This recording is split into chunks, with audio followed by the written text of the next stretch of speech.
নমস্কাৰ সকলোকে আমাৰ অন্য এটা ভিডিঅ'লৈ স্বাগতম জনাইছোঁ আপোনালোকে চাই আছে জবেdu আজিৰ ভিডিঅ'টোত আমি কেইটামান ইম্পৰ্টেণ্ট কুৱেশ্যন লৈ আছোঁ যিসমূহ অযোধ্যা ৰাম মন্দিৰৰ বিষয়ে গতিকে সকলোৱে ভিডিঅ'টো শেষলৈ চাব বুলি আশা ৰাখিছোঁ আৰু যিসকলে চেনেলটো নতুনকৈ আছে তেওঁলোকে চেনেলটো ছাবস্ক্ৰাইব কৰি কাষতে বেল আইকনটো প্ৰেছ কৰিবলৈ নাপাহৰিব আৰু বন্ধু বান্ধৱীক শ্বেয়াৰ কৰিবলৈ নাপাহৰিব তেন্তে বেছি দেৰি নকৰাকৈ আমি ভিডিঅ'টো আৰম্ভ কৰোঁ প্ৰথম প্ৰশ্নটো হৈছে অযোধ্যা ৰাম মন্দিৰৰ উচ্চতা কিমান ইয়াত চাৰিটা অপশ্যন আছে এ বি চি ডি ইয়াৰ ভিতৰত শুদ্ধ অপশ্যনটো হ'ব option A 161 feet Ayodhya Ram মন্দিৰৰ উচ্চতা হৈছে 161 ফিট পৰৱৰ্তী প্ৰশ্নটো হৈছে কোনটো কোম্পানীয়ে অযোধ্যা ৰাম মন্দিৰ নিৰ্মাণ কৰিছে ইয়াত চাৰিটা অপশ্যন আছে এ বি চি ডি ইয়াৰ ভিতৰত শুদ্ধ অপশ্যনটো হ'ব অপশ্যন বি এল&টি কোম্পানীয়ে অযোধ্যা ৰাম মন্দিৰ নিৰ্মাণ কৰিছে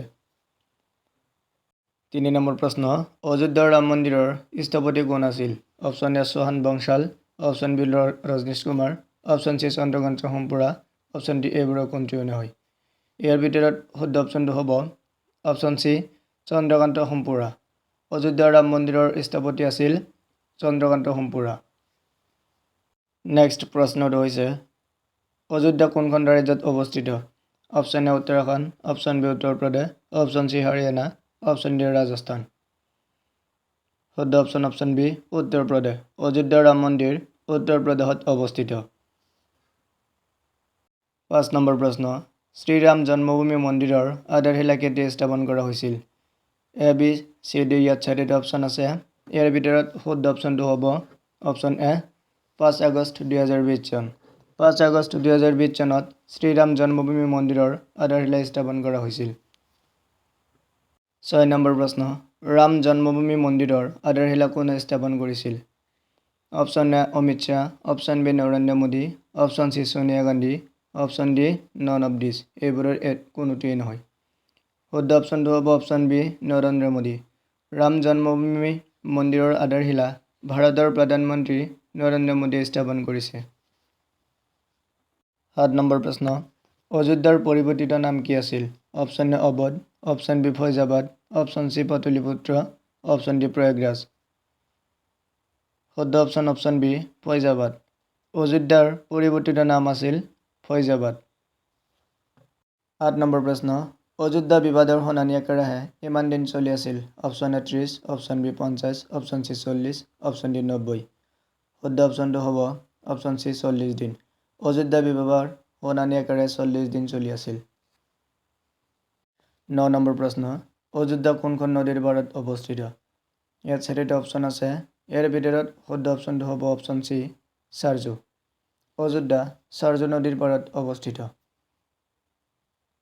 10 নম্বৰ প্ৰশ্ন 1988 চনৰ মানচিত্ৰত অযোধ্যা ৰাম মন্দিৰৰ উচ্চতা কিমান আছিল option A 141 feet option B 151 option C 160 option D none of this শুদ্ধ অপশ্যন এ 141 ফিট 1988 চনত মানচিত্ৰ অযোধ্যা ৰাম মন্দিৰৰ উচ্চতা আছিল 141 ফিট 11 নম্বৰ প্ৰশ্ন কিমান একৰ মাটিক লৈ অযোধ্যা বিবাদ আছিল শুদ্ধ অপশ্যনটো হ'ব অপশ্যন বি 2.77 একৰ মাটিক লৈ অযোধ্যা বিবাদ আছিল 12 নম্বৰ প্ৰশ্ন অযোধ্যা বিবাদক লৈ কিমানখন বিচাৰপীঠে ৰায় দিছিল option A 5 option B 6 option C 7 option D 3 শুদ্ধ অপশ্যন এ 5 অযোধ্যা বিবাদক লৈ 5খন বিচাৰপীঠে ৰায় দিছিল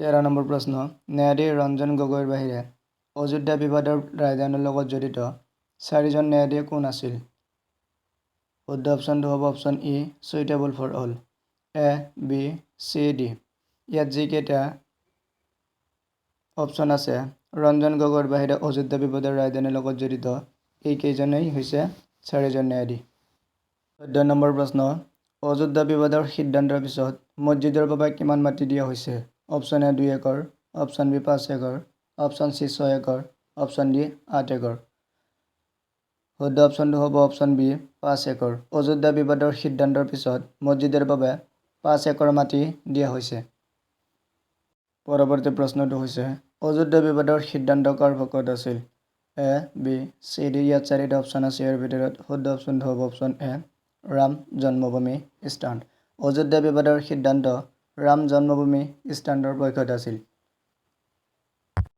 16 নম্বৰ প্ৰশ্ন অযোধ্যাত অৱস্থিত মছজিদটোৰ নাম কি আছিল? অপশ্যন এ বাবৰি মছজিদ, অপশ্যন বি আকবৰ মছজিদ, অপশ্যন চি শাহজাহান মছজিদ, অপশ্যন ডি এইবোৰৰ কোনোটোৱেই নহয়। শুদ্ধ অপশ্যনটো হ'ব অপশ্যন এ বাবৰি মছজিদ। অযোধ্যাত অৱস্থিত মছজিদটোৰ নাম আছিল বাবৰি মছজিদ, যিটো ভাঙি ৰাম মন্দিৰ নিৰ্মাণ কৰা হৈছে। 17 নম্বৰ প্ৰশ্ন অযোধ্যা বিবাদৰ চূড়ান্ত ৰায় উচ্চতম ন্যায়ালয়ে কেতিয়া দিছিল? এ, বি, চি, ডি। ইয়াত 4টা অপশ্যন আছে। ইয়াৰ ভিতৰত শুদ্ধ অপশ্যনটো হ'ব অপশ্যন এ 9 নৱেম্বৰ 2019। অযোধ্যা বিবাদৰ চূড়ান্ত ৰায় উচ্চতম ন্যায়ালয়ে 9 নৱেম্বৰ 2019 চনত দিছিল।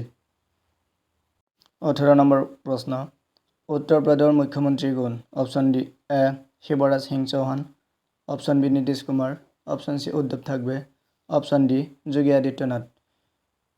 শুদ্ধ অপশ্যনটো হ'ব অপশ্যন ডি যোগী আদিত্যনাথ। উত্তৰ প্ৰদেশৰ বৰ্তমান মুখ্যমন্ত্ৰী যোগী আদিত্যনাথ।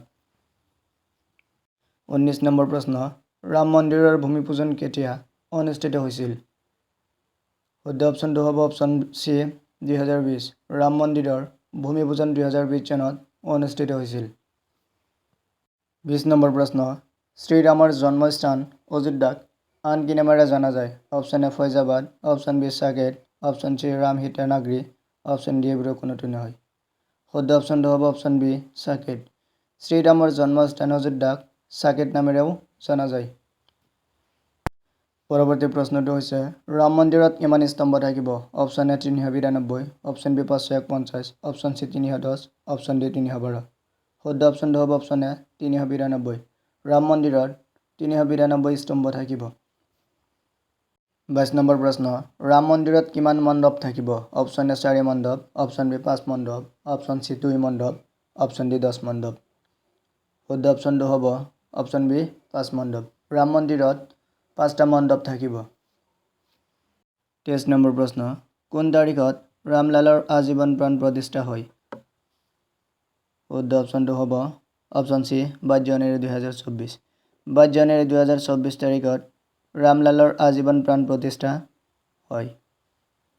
25 নম্বৰ প্ৰশ্ন ৰাম মন্দিৰৰ কমপ্লেক্সৰ 4টা টুকুৰত কি হ'ব? ইয়াত 4টা অপশ্যন আছে।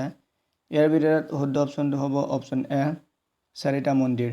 ৰাম মন্দিৰৰ কমপ্লেক্সৰ 4টা টুকুৰত 4টা মন্দিৰ হ'ব। 26 নম্বৰ প্ৰশ্ন অযোধ্যাৰ বিবাদিত ভূমিৰ লগত কোনটো ঐতিহাসিক ঘটনা জড়িত? অপশ্যন এ পানীঘাটৰ যুদ্ধ, বি জালিয়ানৱালাবাগৰ হত্যাকাণ্ড, চি বাবৰি মছজিদ ভাঙি পেলোৱা, ডি ভাৰত্যাগ আন্দোলন। শুদ্ধ অপশ্যনটো হ'ব অপশ্যন চি বাবৰি মছজিদ ভাঙি পেলোৱা। অযোধ্যাৰ বিবাদৰ ভূমিৰ লগত বাবৰি মছজিদ ভাঙি পেলোৱা ঐতিহাসিক ঘটনা জড়িত। 27 নম্বৰ প্ৰশ্ন ৰামলালৰ নতুন প্ৰতিমূৰ্তিৰ উচ্চতা কিমান? ইয়াত 4টা অপশ্যন আছে। ইয়াৰ ভিতৰত শুদ্ধ অপশ্যনটো হ'ব অপশ্যন বি 51 ইঞ্চি। ৰামলালৰ নতুন প্ৰতিমূৰ্তিৰ উচ্চতা 51 ইঞ্চি। 28 নম্বৰ প্ৰশ্ন 2024 চনৰ 22 জানুৱাৰীত অযোধ্যাত জ্বলোৱা অন্যান্য ধূপডাল কিমান ফুট দীঘল? ইয়াত 4টা অপশ্যন আছে। ইয়াৰ ভিতৰত শুদ্ধ অপশ্যনটো হ'ব অপশ্যন ডি 108 ফিট। 2024 চনৰ 22 জানুৱাৰীত অযোধ্যাত জ্বলোৱা অন্যান্য ধূপডাল 108 ফিট দীঘল আছিল। 29 নম্বৰ প্ৰশ্ন বাবৰি মছজিদ ভাঙি পেলোৱাৰ সময়ত উত্তৰ প্ৰদেশৰ মুখ্যমন্ত্ৰী কোন আছিল? শুদ্ধ অপশ্যনটো হ'ব অপশ্যন চি কল্যাণ সিং। বাবৰি মছজিদ ভাঙি পেলোৱাৰ সময়ত উত্তৰ প্ৰদেশৰ মুখ্যমন্ত্ৰী আছিল কল্যাণ সিং। 30 নম্বৰ প্ৰশ্ন শেহতীয়াকৈ কোন ঠাইত 4 লাখ ধূপকাঠি জ্বলাই গিনিজ বুকত নাম পঞ্জীয়ন হৈছে? অপশ্যন এ নতুন Delhi, option B Prayagraj, option D Ayodhya, option D Mathura. শুদ্ধ অপশ্যনটো হ'ব অপশ্যন চি অযোধ্যা। শেহতীয়াকৈ অযোধ্যাত 4 লাখ ধূপকাঠি জ্বলাই গিনিজ বুকত নাম পঞ্জীয়ন হৈছে। ভিডিঅ'টো ভাল লাগিলে লাইক, শ্বেয়াৰ, ছাবস্ক্ৰাইব কৰিবলৈ নাপাহৰিবা।